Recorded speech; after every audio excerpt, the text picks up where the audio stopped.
Се бара поништување на гласање во избирачко место 2823. Кој е да се усвои приговорот? Кој е да се одбие? Констатирам дека со 9 гласа против е одбиен приговорот од ова избирачко место. Не едно, туку 3 ливчиња.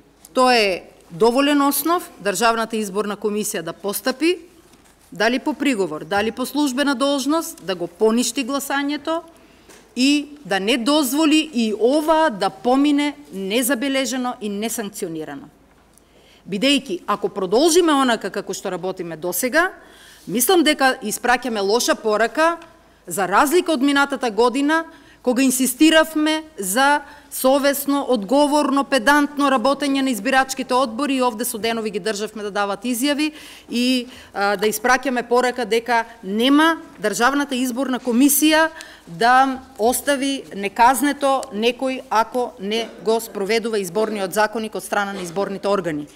Затоа сметам дека ова е доволен основ да се поништи гласачкото место и да се земе на одговорност избирачкиот одбор на тоа избирачко место, како може 3 гласачки ливчиња плюс да се најдат во кутијата од бројот на гласачи кои што гласале и кои што се потпишале во избирачкиот список. Имено и во овој приговор, колеги, се повикуваат на член 157 став 1 алинеа 5.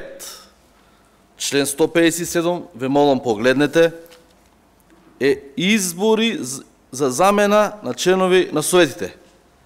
Став 1 има, алинеа 5 нема. Сосема друг член се повикуваат. Не знам што е овде повредата. Во член 157, став 1, алинеа 5. Нема таква алинеа нема, не постои. Како може ваков приговор да се достави до институцијата Државна изборна комисија? Да се повикуваш на член, на алинеа, нешто што не постои, во законот не постои. Не знам како да одлучуваме ние. Не сакам да се злоупотребува, да се префрла само по службена должност, да некој кој не знае да напише приговор, по службена должност ние да постапуваме на сите избирачки места. Ова не е жеоботека.